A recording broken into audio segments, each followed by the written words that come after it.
There's a little-known part of Hollywood that most people are not aware of, known as the Audience Test Preview. The recently released book, Audienceology, reveals this for the first time. Our podcast series, Don't Kill the Messenger, brings this book to life, taking a peek behind the curtain.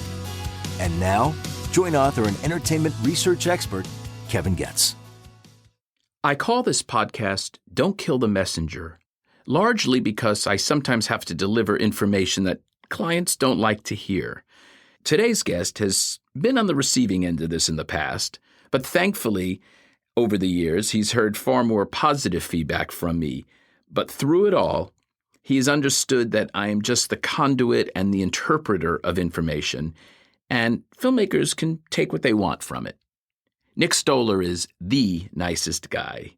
He started as a screenwriter and today is also a producer and one of the most commercially successful directors of his generation.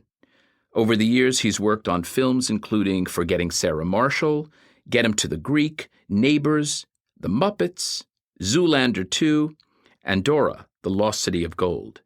He also works in television and has created 2 shows just this past year, Goosebumps and Platonic. Nick, thanks so much for joining me. Thank you for having me. I'm very flattered. Will Gluck was here, and I said to him, yeah, it's funny. We talk about how wonderful a comedy director you are, but you're really not that funny. That went over really... No, actually, he loved it. You are very funny, but you're very dry. Mm-hmm. You let things happen to you. Is that something you've always sort of... Like, as a person, my instinct is always to, like, make jokes. I don't know why. I don't know if that's just to cut the tension or whatever. It's just something that I've always done. But I'm really bad at remembering jokes. I literally can't remember any jokes. Like, if you were to say tell a joke, I wouldn't be able to tell it.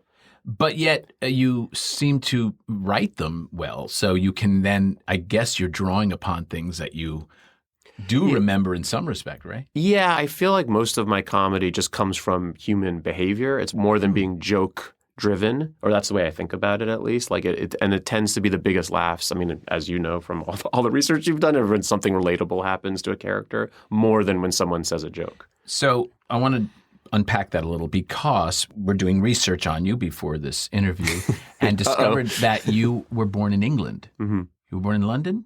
Yes, I was born in England. My parents are American. They lived there from 1970 to 1980. And so my brother and I were born there. And then we moved to Miami in 1980. So I was 4 years old when we moved. Why Miami? My dad is from Miami, and their parents, my grandparents, lived in Miami. And so I think they've wanted to move to Miami. This is going to sound really strange, but Miami doesn't seem like a funny place. New York's a funny place. Yeah. Canada is funny.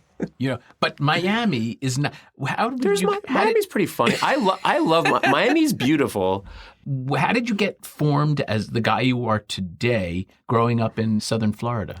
There's something about growing up just not in New York or LA or a big city, and Miami is now a much bigger city than it was when I was growing up. That gives not an outsider perspective, but when I got to New York, I was more like wide-eyed and amazed by all of that. When I got to LA, I was more, and so you have a bit more, even though obviously it's a major city, you have a bit more of an outsider. I feel like I had a slightly outsider perspective. And it's also a very specific place. It's very, very diverse. Was the first time you left really going to Harvard? No, I went to boarding school. Oh, so in New Hampshire, in right? New Hampshire, yeah. Why did you go to boarding school?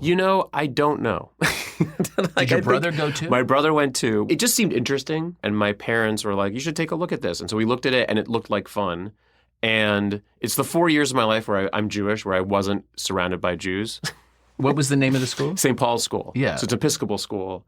High school? High school, yeah. And I started a satire magazine there. I was always into comedy. And then you worked at Harvard Lampoon, didn't you? Yeah, then went to Harvard and did the Lampoon. Which you didn't start. No.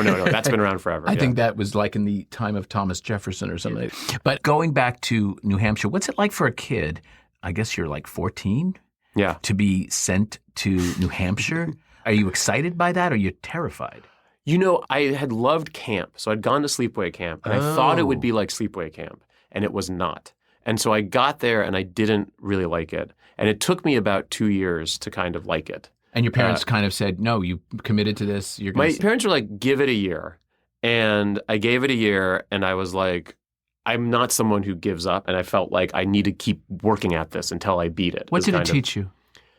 It taught me how to fit in with people who aren't exactly like me. You know, I would like say a joke to a bunch of waspy people and they would not get it at all because like we're literally from different cultures. So I think like there was an element of just like learning to fit in. It was tough. It was like a tough 4 years, you know, but I think I learned how to be, I don't know, comfortable in my own skin. I think that's a really cool phrase.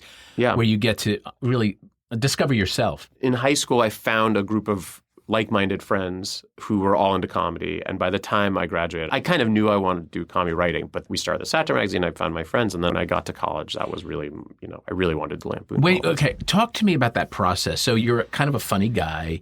You thought funny. Yeah. And you were able to, though, translate that to the page, which a lot of people can't do. Mm-hmm. Did you like writing? Is that your kind of, you consider yourself a writer more than anything? At your core? At my core, yeah. I always was obsessed with comedy and comedy writing. Who are your icons? It started with, weirdly, because I'm from Florida, with this writer, Dave Barry, who's a syndicated columnist. I don't know if you even know. Like Dave Barry, yeah. He's just like, and I basically found one of his books, read it. It was like the funniest thing in the world to me. And he was from Miami and from Florida, write about Florida and write for the Miami Herald. And I started to Those funny Floridians. Funny Floridians, exactly. I started to rip off his writing style and just writing my own Dave Barry-esque article. Did you end up meeting him?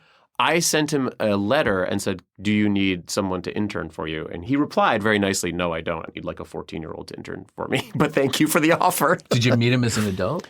I went to a book signing when I was a kid. I haven't met him. Yeah. Wow. Yeah. Oh, who else? Who are some of your other early influences? Monty Python, you know. Basically every kind of thing that keeps you a virgin till late in life is my influences. All Saturday Night Live. I was obsessed with Saturday Night Live. But I was always obsessed with writing it. I didn't want to act in anything. I was obsessed with the writers. Like there's this famous writer named Doug Kenny who was on the Lampoon and wrote for Saturday Night Live. I always knew who the writers were. Somehow I figured that out. I don't know how. And you were wanting to, say, write for Saturday Night Live? I always wanted to write for Saturday Night Live, and my dream was to write and direct movies, but that seemed, I just had no idea how that would work. So my goal was to hopefully write for TV. And what does your brother do? He's in politics. He runs a think tank that's all about antitrust. And so he was actually, during the strikes He and stuff. lives in Washington? He lives in D.C., but during the strikes, there was a lot of people reaching out to him from the Guild to talk about antitrust. Wow, how cool is that? Yeah. Now, so you go to Harvard. What'd you study? English. Greatest major. I'm sorry. Yeah. No, I mean, really. And in my company, it's one of the best majors you can have. Yeah. I think because it serves you in life, in anything, really. Yeah. And there's almost a joke about English majors, I learned, because they figure it's not a specific enough major, and I find it a very specific major. When I was in college, I wish that Harvard had a more robust film program, and in retrospect, I'm glad I did English and that there wasn't that robust film program. They kind of have a film program, but it's not like USC or whatever. Because I read all these books, I still am a big reader, and you really are focused on essay writing, and writing a screenplay isn't that dissimilar to writing an essay in terms of being very focused on a certain, Sure. It has to be very, very focused. Now, when you got out of Harvard, what was your first gig? I worked at an advertising firm called Young & Rubicam. Oh, yes, we've heard of it. Yeah. In New York? In New York, yeah. Wow. Yeah. And you were a copywriter? Yeah, I wanted to just prove that I could get a job, and to get paid But also, to do something. no better training for a writer than to turn out copy, especially if you're working on like some of those local campaigns. Oh, right? yeah. Like my husband Neil worked for Campbell Methune and Asher Gould, and he would have to turn out the Kroger's. Copywriter. It made him a great writer. Yeah. So I started as an unpaid intern in the summer, and then it turned into a job because I sold some ads. And the thing it taught me is I just don't believe in writer's block. They would just kind of give you a thing. Like at the time, there was this Sony Ericsson cell phone. It's the most boring thing in the world. It is a phone. That's all it is. And they gave it to me, and they were like, come up with 10 print ads. And you just have to do it. And it is the most boring thing in the world to have to come through. But I was so excited to get to write for a living. Did they like your work there? They did, yeah. They liked my work. And what happened? I basically, the first year, you don't get paid a lot. But if you prove yourself, the second year, your salary jumps a lot. And I was like, I've got to quit before the golden handcuffs come on. And I was also spending that year applying to all the TV shows in New York. You knew that about golden. Yeah, I was you intuitively had a sense that I was like, I didn't want to go on this track. Yeah. I wanted to write for TV and hopefully write and direct movies. So what did you do about it? So I applied to all the TV shows in New York. At the time, it was like Letterman, Saturday Night Live, Conan O'Brien, and nothing happened. How do you apply for those shows? Seriously. I mean, I was very lucky because of the Harvard Lampoon. There's a real network, a comedy network. And so I would apply through friends. There's a legitimate network. But it didn't work out, and I moved to LA in 99 after kind of applying to stuff there. And then I got very, very lucky. So this is right after Young and Rubicon? That was the way I you quit. went right to LA? Yeah, I went right to LA. Oh, Yeah. got it. Yeah. Because you weren't having success getting a job in what you wanted to do in New York. You're Yeah. saying, let me try my hand at LA. Kind of my situation in a way. Similar. I Oh, was in really? New York. Yeah, same thing. And then it's just a small pool in New York, entertainment. So what did you do as soon as you got here? Well, when I got here, I got very lucky. I got a job writing for a show. It was an Austin Powers animated series for HBO. It never happened. Basically, a friend of mine. This is post-release of the Mike Myers movie. Yeah, this is right before the second one, but after the first one. So at the time, it's hard to believe this, but Austin Powers was the most popular thing in the world. So my friend, who's a big TV writer, who was writing for Saturday Night Live at the time, Mike Schur, recommended me to his former Saturday Night Live office mate to be a writer on this Austin Powers show, and they hired me as a staff writer, which was a crazy stroke of good luck. They ended up deciding not to do the show, but I got an agent during those 10 weeks of the show. His office mate, Mike McCullers, is the one who hired me. And Where was the agent? It was at UTA. Mm-hmm. Is that where you still are today? Yeah, I'm still there with the same agents. Yeah. That's insane. Yeah. How many years are you with the same agents? 24 years. Wow. Yeah. And yeah, they're really good agents. They're Goes awesome. back to my opening about your being a good guy. I mean, there's good guy loyalty. It's all sort of synonymous to me about. No, it's cool. So you get your first big break where? I considered getting on that show and getting an agent kind of my first big break. Even though it didn't happen. It was that's you know. fair. And then my second big break was Judd Apatow hired me for his show Undeclared. Well, I was trying to throw you that bait, but That was my yeah, second huge break. And he was hiring basically just from UTA. How did he find you? He just said to UTA, send me your youngest writers. Younger or funniest? I think young and funny, you know, Yeah, but because the show was about college, he wanted. I was really. Got it. Yeah. That's why. That's why. And I was obsessed with his tone, and I was obsessed with Freaks and Geeks. Freaks and Geeks? Yeah, I loved Freaks and Geeks, and I remember interviewing with him, and he wanted us to pitch a bunch of ideas. So I just wrote down a bunch of stuff that had happened to me in college, and pitched him this stuff. And I remember him being like laughing really hard. Do one for me. Like, what would you say in a pitch like that? I mean, the funniest one was my college roommate and I both Hold had. on, I just want to say it's like my grandmother. Darling, sing. I Sing know, for them. I know Come on. exactly. Now, and then I don't want to say, I'm going to be upset. Sing. Right. Well, it's just like, this was just like, you don't want me to sing. I'm a bad. Yeah, my college roommate and I both had long distance girlfriends at the time and in freshman year. And I remember us talking about them. And then I ended up having a sleepover in his bedroom. Like I slept on the floor and he slept in his bed. And he put on his prom song, which was this Erasure song, Always I Want to Be With You, that song. And then we both just lay there and cried.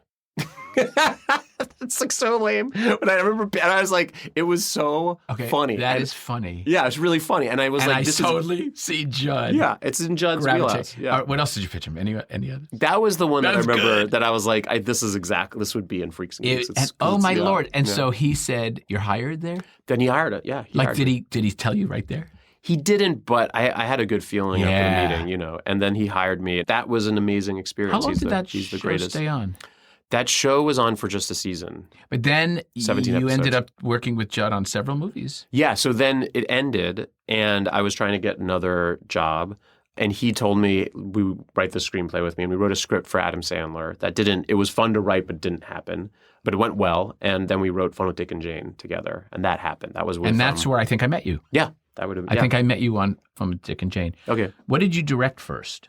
Forgetting Sarah Marshall. And how did that come to be? So Jason Segel and I became friends on Undeclared. I would say that our artistic interests are similar in that we are really into romance. We're really into like men and women and just romance in general, what those conflicts are. What those conflicts are. I was not saying yeah. that, but men and men too, like anything. Any romance is what, like I would say like that is the artistic project of my life and what I'm interested in, what I like to watch. And I think it's true of him as well. And so he had written Forgetting Sarah Marshall and he told me about it. And by that point, I'd written some screenplays and was kind of making my way at making a name as a screenwriter. And Judd had just done 40-Year-Old Virgin, and I think Knocked Up was starting. I don't know. He had leverage. And I said to Judd, if I help Jason kind of guide him through the writing process, will you support me as a director? And Judd said, sure, and just kind of went from there. And he produced it. He produced it. I remember that. And then did you then move into Get Him to the Greek? Then I did get into the Greek because I worked on that with you as well. Yeah, they both had really good chemistry. And then we started our relationship. I know, exactly. Did you work on Sarah Marshall? I did not. I don't think so, yeah. It's funny because I think I've done every single movie that Judd has ever been involved with, except that one. Yeah. I think. That was a really fascinating testing process. Wait, maybe I did do that. Maybe it's Knocked Up I'm talking about. But anyway, tell me about the screening process on Forgetting Sarah Marshall. That was a huge learning experience for me because my early cut of it was Jason's character, he's depressed. And so I thought it would be very funny for him to always be crying all the time. And like that just made me laugh. And what I learned is the audience hates that. They hate someone who's sad, but they love someone who's pretending to be happy. And it was like a huge difference. Wow, that's interesting for our listeners here. That's a good note. And so someone who's in denial is the funniest thing in the world. And also, you root for that person because you're like, they're trying their hardest. Whereas someone who's just sad, you're like, you're not trying. But when someone's trying and they're like looking at you, I mean, Jason has the best, most expressive eyes. His eyes are sad, but he's smiling. It's the funniest thing in the world. And so that was a huge learning experience. And it's honestly something I've taken to everything I've done since then because most characters are in denial. Well, you have a great ability to find the funny in a way that's almost easier than what I'm about to say, which is finding the heart. Mm-hmm. Every one of your movies has some center of heartfelt something, right? It's about something. Wouldn't you say? Yeah. And so does Judd, by the way. Yeah. Judd has the same kind of thing. It's funny, we had some interview during Bros, and they were like, why do you work together? And Judd was like, I mean, we have the same tone. It's like literally, I don't, like he and I share the same tone. And I think that the core of any good comedy, and I think Will Gluck might have said this to you too, is that it's a drama. No, he didn't say that. Oh, he didn't say that. Okay. No, I'm just joking. I think he might have said it. But they're dramas. Everything is, and it's tone. It's the tone that you bring. And I see the world comedically, but the core of every one of my movies is dramatic. It has to be. Judd was kind enough to add a segment to my reel when I'm being honored for this American Cinematheque Award. Yeah. He's in bed on the video, and he's got a pillow, and he looks like he just woke up. And it is the funniest thing. It is so real. And so, like, you really feel he's just making it up as he's going along, which, of course, he is to some degree, but he knows exactly where the ending is. Do you see? And I find that so genius. And I love Judd's process when we test movies, and it's very, very similar to yours, which is I'm going to try a lot of stuff. I'm going to get most of the value of the screening in listening to the audience. Tell me about that and how you depend on the audience in a lot of ways. Yeah, I mean, it's hearing the laughs, certainly. So feeling the laughs, but it's also, it's like a feeling of where they're engaged and where they're not. And also, honestly, the focus group ends up being really helpful too at the end, which is why I'm always like, please, Kevin, please rerun the focus group. Because I think if 16 people all say something about your movie, like negative, then that means your movie has a problem in that area, And so, and if one person says it, you probably don't have it. Yeah, exactly. So but you have to have the thick skin to be able to say, all right, because everyone's got an opinion. Let's face it. But that's exactly what I always tell filmmakers, and it's what I look for, the commonalities, right? And by the way, sometimes they could be saying different things but the same note in some way because it may be a tonal note. Yeah. But they're saying it like differently. Sometimes they'll try to propose a solution. It's usually not the solution that they're proposing, but the problem they're pointing out is if a majority of people say it, it is there, and you shouldn't ignore it. So you listen to the audience and tell me what you're listening for and how you decide on what joke to maybe end up going with. And I don't think the answer is simply whoever's laughing louder at that moment. I mean, if there's jokes that get massive laughs, I'll keep them. But I cut jokes, and this has just happened. There's a joke in the most recent movie that that just tested, this Will Ferrell, Reese Witherspoon movie called Cordially Invited. I'm very excited about it. That kind of hurt the character. And it's one of my favorite jokes I've ever written, but it kind of hurt the character. And so I cut it. I just cut it. And I mean, jokes are free. It's the story that you want to make sure is working. Wow, that's a big note for everyone to hear who is a filmmaker listening here. Don't get too precious and don't get too married to something that may not be good for the overall arc of the character or the overall movie itself. Yeah, and I don't run into it that much, but whenever a writer is like, no, but that joke's funny, I'm like, no. You never hold on to jokes. And I used to, I mean, when you start, you're kind of, I'll have a funny joke and I'll end up shaping scenes around this joke, and it doesn't work. It's all about the story. Everything is about the story. Well, The that's story what is the elevates you among so many others. When we come back, we're going to talk about some of the more recent projects and also more about Cordially Invited. We'll be back in a moment. Get a glimpse into a secret part of Hollywood that few are aware of and that filmmakers rarely talk about.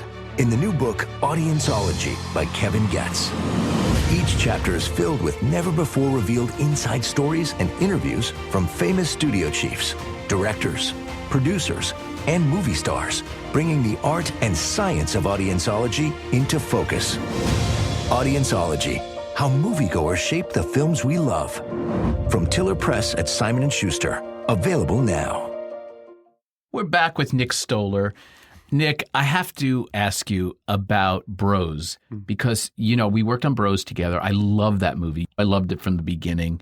It was such a movie I felt that unfortunately didn't do great at the box office, but was really a terrific movie and I believe got pretty high Rotten Tomato scores from critics. Yeah. So how does a straight guy in a clearly right down, unapologetic, gay romantic comedy get that gig?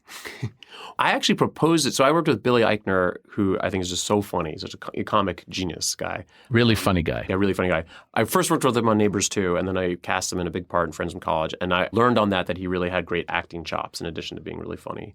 And I had been interested in the idea of like a romantic comedy about two men for a while, but obviously I'm straight. I couldn't do that myself. And something that was really who'd you funny. bring on? Judd Apatow? I know exactly. I know.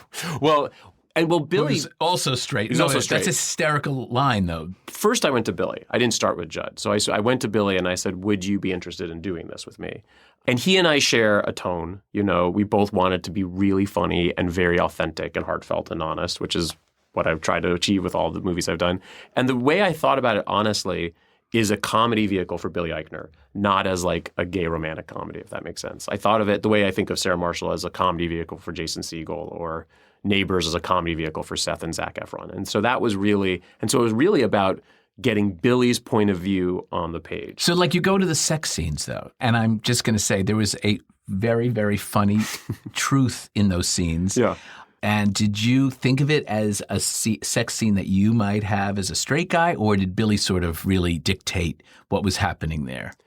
I mean, Billy dictated it because they were his experiences, or pushed not his experiences. Don't kill the messenger. Yeah. The truth. I wouldn't say his experiences, a pushed version of them.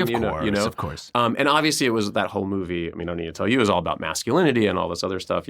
And so there was also a bit of a parody of masculinity. How can you say I have a major man crush on Luke? Oh my God! I ended up casting him in Platonic right after. Did you really? Yeah. The show that my wife and I created together. He is such a He's terrific guy. He plays all these straight guys on these Hallmark movies. Yeah. And I would look at him when we would see some of those movies on television, and I'd say, oh, he's really handsome. He's really good. And then to find out he was gay, I was like, you just feel like a sense of, yes, join the team. Yeah, he's very handsome. He's the nicest guy too, like the sweetest guy, and so funny. And yeah, on Platonic, he's playing a straight guy. He plays Rose's husband.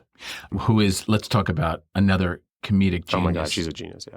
I mean, like, seriously. She's like Peter Sellers.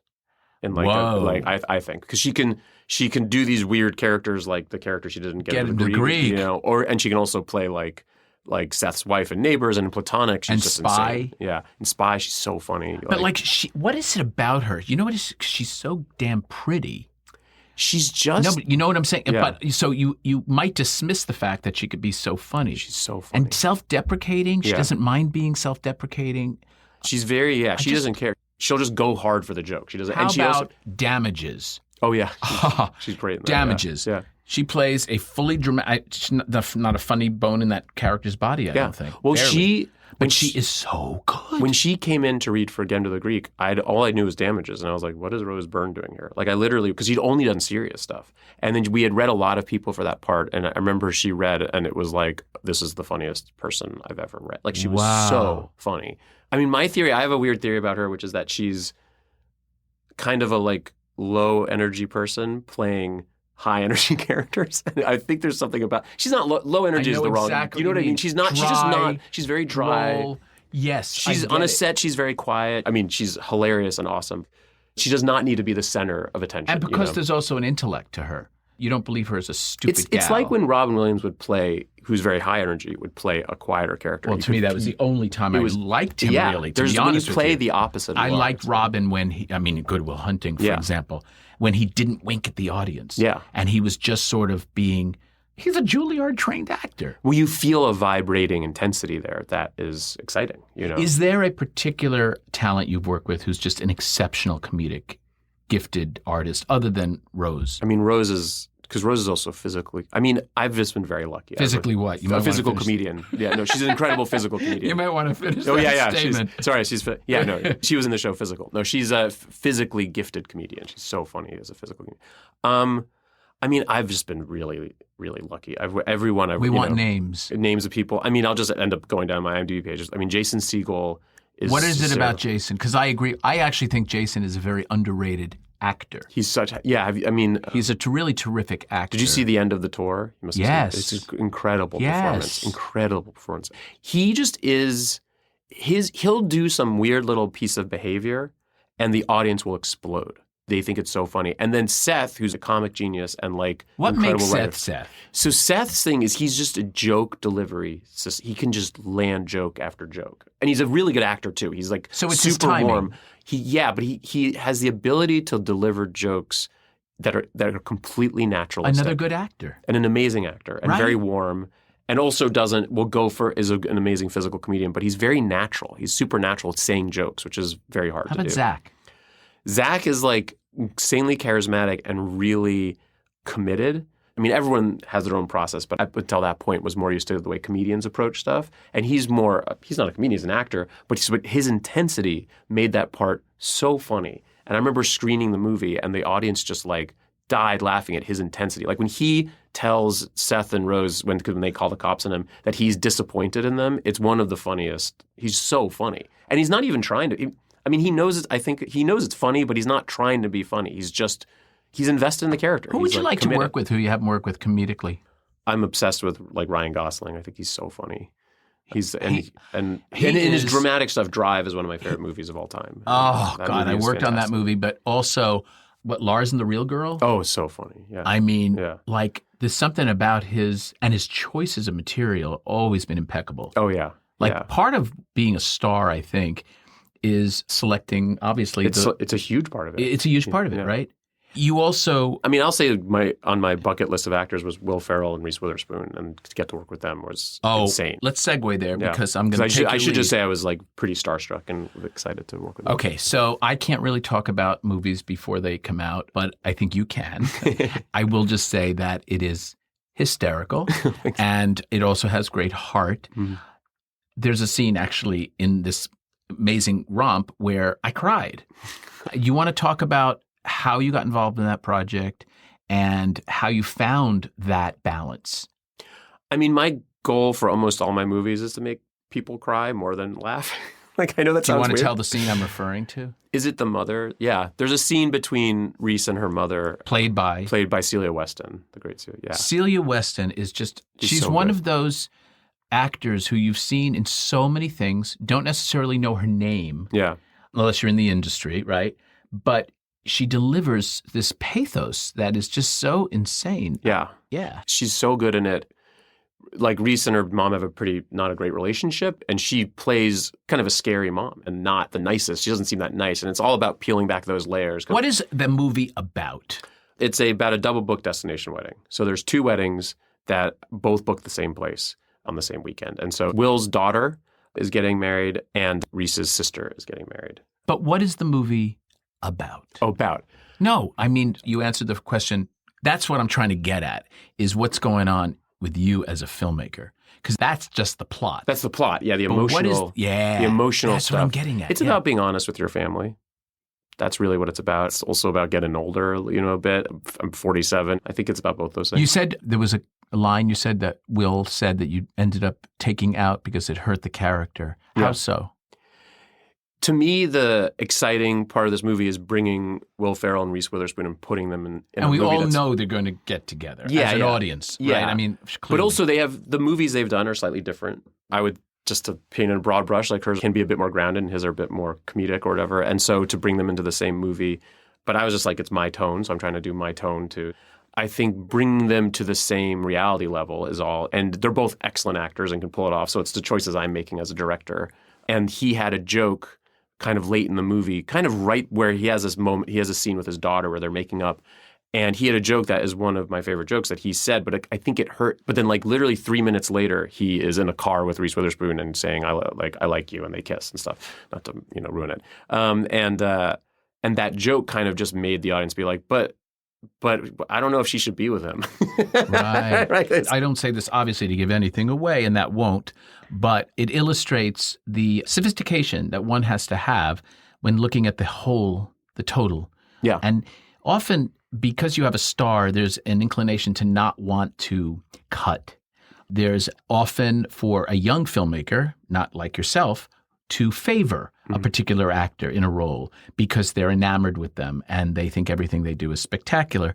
And I often say, I find myself saying to filmmakers, you're not helping this actor. You're not helping that character by keeping that. We've got it. The audience is ahead of you. Yeah. Do you know? Can you speak to that? Has that been prevalent in other movies as well, that notion? Yeah, I mean, I'm pretty harsh in terms of cutting stuff down.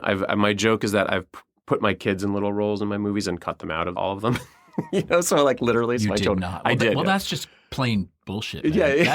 That's just plain bad. I know. And what does your wife say about that? I wouldn't come home. I'm just like, I'm sorry, it makes the movie worse. I don't know what to tell you. It's this, but it's always story. It's Are all. they in They're not in Cordially this. Invited? They're not in this one. Oh, okay. They were in school. They were in Platonic, so they're in the TV show. But yeah, I think it's all story driven. So it's all what the story demands. What was harder about this is that joke got a big laugh. So you have to. It's not that it didn't. Like if a joke doesn't get a laugh, it go away. It Well, goes away. But this got a big laugh. Well, so I'll say often, everyone loves that scene. It's one of the best liked scenes on the questionnaire. Yeah. And I say, yes, but it doesn't belong in this movie. Oh, that's interesting. It is a great scene and it works. Yeah. But you're hurting by having that scene, or at least placed in that part of the movie, is sending audiences here when you don't want them to go here. Has that happened? That actually has never happened to me. Where it's one of the top 5 scenes and then you cut it. Yeah, That's interesting. Yeah. I said use it for the DVD extras, because it's just not serving the overall. And that's what we're trying to do. I just did an interview this morning for The Ankler, and one of the things that we talked about was how the cadence has shifted in a movie intended to debut on a streaming service as opposed to a movie that is theatrically made to premiere as a theatrical movie. That you have to grab the audience much quicker in a streaming situation. You can actually lose 10, 20 more % of your audience if you don't grab them within the first 10 minutes. Yeah. Have you, since this movie was made for Amazon, were you mindful of that? Did you think of that? You know already who's bought your material. What do you do with that information? I think I naturally want to grab people from the beginning and I think all my movies kind of do it, kind of grab you from the beginning. I also have had the experience of having to reshoot the beginning of a movie or reshoot. And so it's made me a more disciplined writer. Where'd you have to do that? I had to reshoot stuff at the beginning of Get Him to the Greek to launch that movie correctly. How did it open and what did you have to add? And by the way, reshoots are amazing. I love them. They're 100%. the greatest thing in the world. So this isn't like I'm mad I had to do reshoots. I love doing reshoots. But anything that could help the picture. Yeah. I always think that reshoots should be part of the budget because, 90% of your reshoots go into the movie. And, we definitely agree. But I did want to ask you, what was the initial opening and then what did you add to help? Was it a clarification issue? Something I become more and more intrigued by is point of view in movies, which character point of view. And so in that movie, I started the movie showing Russell at this big party with Rose Byrne, who was his wife, and Rose dumping him, and then him falling off the wagon and starting to drink. And then it cuts, and then it went to the credits, and then we went to Jonah Hill's character. And it just was bad. It just wasn't a good way to start the movie. It felt better to start in the point of view of Jonah and have this celebrity and meet the celebrity through Jonah. And so what we ended up doing is shooting some stuff all actually on video cameras to create a kind of news montage to show Russell's character falling apart. So we start with this African Child music video, this terrible music song that he wrote. And I remember this. Exactly. And then it becomes a media montage. So the audience is in the perspective of Jonah Hill's character. They don't know that. of seeing a celebrity through media. And so then when you finally meet Russell, he's like that character, you're leaning forward because it's like meeting a celebrity, you know. It's you see, you know, your whole life you see Marlon Brando on TV, on movies or whatever, and then you get to meet him. It's a very different experience. Did audiences tell you that? I don't remember exactly, but you know, you asked the question, what parts were slow at the beginning, you know? Well, the beginning is often slow because you're setting characters and setting the scene, so to speak.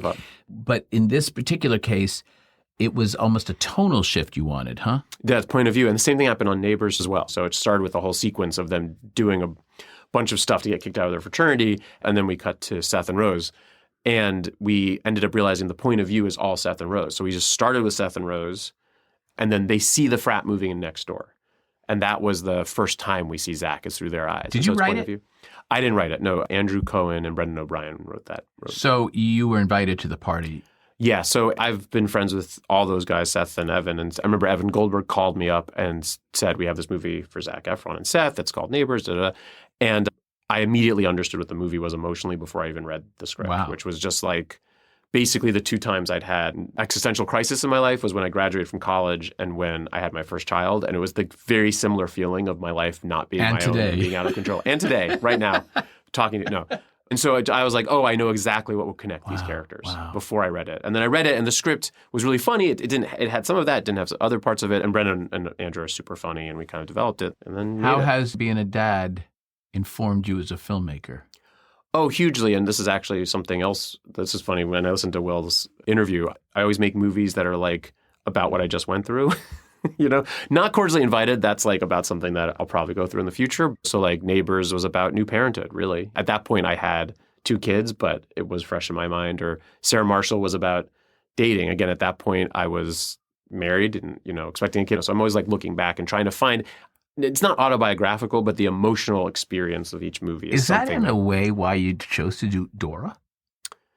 For your daughter? Oh, yeah. I know you have 3 girls, right? Yeah. As I said in the beginning, and I don't mean to be flippant about it, but it's like, you know, you see this adult comedy, Dora the Explorer. Yeah, and Muppets. You know? Yeah, and Muppets. Yeah. But did you make that decision because you wanted to leave a legacy for your daughter is what I was kind of getting at. But maybe I'm overthinking it. When I direct something, I have to emotionally really understand it, the core. With writing stuff, I have to get it, but it's more like, do I think this is a funny idea or do I think the character is compelling? And with Dora, I had a take on it that made me laugh. And then my good friend James Bobin came on board and he had directed Muppets and Muppets Most Wanted, and then he was interested in doing Dora. And so I was really excited to get to work. I just love working with him. Well, it was actually a really fun movie. Yeah, I really enjoyed it. There was a brightness to it. But of course, it's a property that's relegated to a primary target. Yeah. So what is next in terms of Nick? When I say that, I mean television, first of all. You have 2 projects right now. Are you show running them? So I have 2 shows. So I co-created this show that's based on Goosebumps with Rob Letterman. Love Goosebumps. I worked on all the movies. Oh, cool. Oh, so you know Rob Letterman. He directed the first movie. Yes. Yeah. So yeah. Yes. So Rob and I are old friends, and we co-created this TV show based on Goosebumps for Disney Plus, and the first season came out this past Halloween. How did it do? It did well, I think. It did well. Great. And we're basically on the fingers crossed, seem to be renewed. Hopefully. We don't know. But hopefully. I can't say it officially. I don't know. Great. But hopefully we will be. And then Platonic was a show I created with my wife. We did a show. Who was your wife? Francesca Del Banco. She's a novelist, and then we created a show called Friends from College for Netflix that we did 2 seasons of, and then we did the show Platonic for Seth and Rose Byrne. How'd you meet her? We met through friends. She went to Harvard. We weren't the same year, but we met through friends a few years after college. And she writes mostly, you said, novels? She wrote a novel. We write together. Oh, I see. So you created 2 shows with your wife. One was Friends from College, and the other's Platonic. Yeah. How is it working with her? It's great. I love working with her. Really? We love How do you working do together. it without killing each other? It's funny. People ask that. We just kind of like share a brain about this stuff. If she doesn't like something, then I'm like, it's probably not good. And if I don't like something, then she's like, it's probably not good. And I also always say that I like care a lot and also don't care. You know what I mean? I totally know what you mean. I care a ton about stuff. And there's certain things that are non-negotiable. Are you like laying in bed at night before you go to bed and she'll come up with an idea or you'll come up with an idea? Because when Neil brings that stuff up, I'm like, you know what? I can't do this right now. I can't talk business at all. Yeah. Talking about that stuff at night is rough just because it turns your brain on and then it's hard to sleep. That's literally Well, that's the whole point. I don't want to get keyed up. Usually we leave it We tend to leave work at work, I think. Where is work? Well, it will be wherever our office is. Downstairs? Yeah. No, when we have a TV show, we'll go to an office building. Any of your girls have the superpower that you and your wife have? You won't be surprised to hear that being funny is very prized in our house. So they're all, I'm happy to say, funny. Constantly we all make one-upping each jokes. other? Yeah, we're always making jokes and ribbing each other and stuff. And I think that's probably the most important. That and being polite are probably the two things that are most, which can be at odds with each other. What are you most proud of? I mean, it's cliche, but my family. It's not cliche. Yeah, my family. I've had guests that say, "Oh, it's my career." I'm joking. I don't think we've ever had anyone say that. They'd be kicked out of their ass, I think. Sure. I mean, that was a total leading question. But let's talk career. What are you most proud of in your career? I think I feel very proud and lucky that I've gotten to make original comedies and still am able to make them as the industry keeps changing and whatnot, you know. So I think like that to me is just like a huge blessing. Are you writing anything right now? I'm finishing Cordially Invited, so I'm really finishing. I have an idea of what my next thing will be, but I haven't started really working on it yet. Are you a single-focused kind of guy? I don't have development. I just do my one thing at a time. Yeah. Wow. Yeah. And do you need breaks after a movie generally, or are you on to the next thing? I'm usually on to the next. Yeah, because the cadence is like... slow. Yeah, like post always ends up being a lot slower. Like production is intense. You always need a vacation after that. But the post ends up, you know, if you're lucky, not being super... I think for visual effects movies, that's not true. How do you prepare before you go on set with Reese and Will? First day of school. You nervous? Oh, yeah. Because they're like, I'm obsessed with both of them. That's what I'm saying. Like obsessed. So what do you think about? How are you preparing for that first day? So rehearsals are super important to me. And I always demand... Tell me about that. Yeah. I always am like, we need a week of rehearsals. It ends up being, honestly, probably 2 or 3 days of a few hours. You know, it's really just reading the script. Partially it's to meet actors I haven't met before and to get their vibe, which is most of the actors in this movie I didn't. Where do you usually do your readings? In my hotel room. Is that weird? No, I'm joking. And it's reading the script. I've done some blocking, but it really isn't blocking. It's mainly reading the script, reading the scenes, and making sure it all makes sense. There's no pressure because what you don't want to do is be on set and have the actor. I'm very collaborative. I want everyone's ideas, but you don't want the actor to come on set and throw out the scene because then you're under the gun. And then it's, you know, and I've been very lucky. I haven't had that happen really. Have you had a bad behavior though? Not really. I mean, you're doing comedies mostly. And I don't mean to sound flippant with that comment. It's just that people are there to have a good time. And the actors really have to be of a certain energy consistently. It's kind of tough, right? Maintaining that. Yeah, I describe directing a little bit like hosting a party. It looks like I'm relaxed. I'm not relaxed. But I try to make it relaxed for everyone. But the rehearsal period is very important. Also, for example, in that movie, we have some amazing comedians, Rory Scovel, Leanne Morgan, these great Southern comedians. And so I wrote what I thought they would say. They are much funnier than me. Is that the brother and sister? The brother and sister. Oh, my God. They're so funny. Jimmy Tatro, who's plays... And Madeline, is that her name? Leanne Morgan. No, the bride. Oh, well, there's Geraldine Viswanathan, who's Will's daughter, who's a genius. God. She is just a genius. Amazing. And then Meredith Hagner. Who's so funny. I'll say to like Leanne or whoever, Rory, whoever, I'll be like, what do you think this character would say or what would you actually say?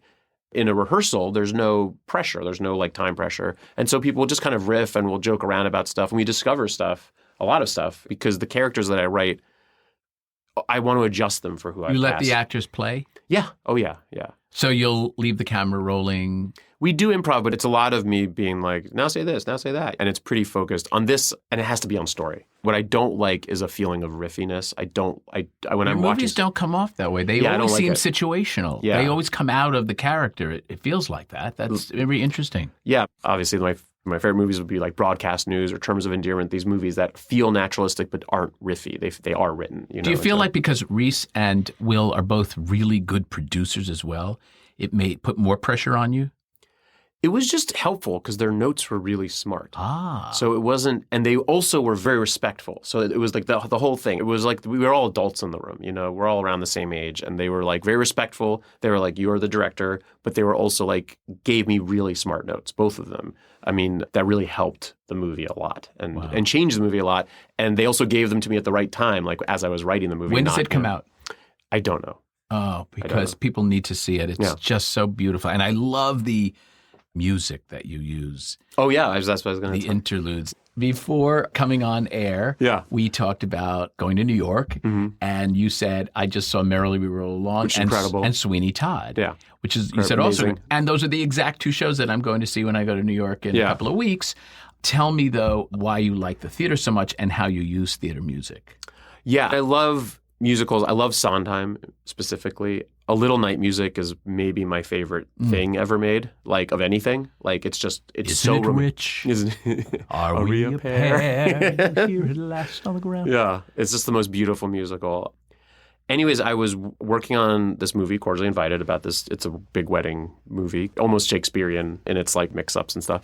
And I was in pre-production, and I was going on a jog where I do most of my thinking, and I suddenly realized that I had been inspired by Little Night Music to write this movie on some level.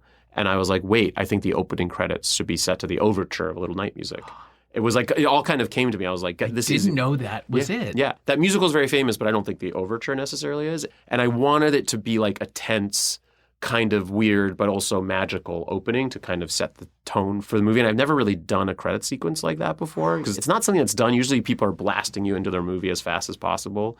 I had this idea of how to shoot it, and I work with this great DP, John Gulisarian, and his wife, who's my production designer, Teresa Gulisarian, and we started talking about it and kind of shot the sequence set to this the overture of Little Night Music. So you had the music in advance. How interesting is that? It was so, it's something that a lot of directors do that I don't tend to do, and I'm going to do it from now on, like really try to figure that out because it's just... Well, again, talking about hooking an audience. Yeah. If you're going to do main on main in the beginning of the movie, you want to be able to really grab them and advance the narrative, not just be over picture. Yeah, and it sets a tone too. And I wasn't sure if the audience would be bored, but when you watch, now you film the audience is like sitting, they're like into it. And I also make a big choice to have operatic music throughout. And the audience is into it, which I was like, they might hate this. Oh my gosh. I don't know.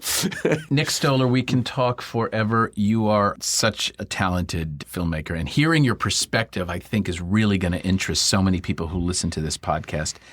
Thank you so much for joining me, and I'm going to see you on the next one, which is going to be soon. Yes. Yeah. Thanks. See you soon, Kevin. To our listeners, I hope you enjoyed our interview. I encourage you to check out Nick's shows Goosebumps on Disney Plus and Platonic on Apple Plus, as well as his upcoming film You're Cordially Invited with Will Ferrell and Reese Witherspoon. Please also check out my book, Audienceology, at Amazon or through my website at kevingetz360.com. You can also follow me on my social media at Kevin Goetz 360. Next time on Don't Kill the Messenger, I'll welcome actress, producer, and marketing strategist Colleen Camp. Until then, I'm Kevin Goetz, and to you, our listeners, I appreciate you being part of the movie-making process. Your opinions matter.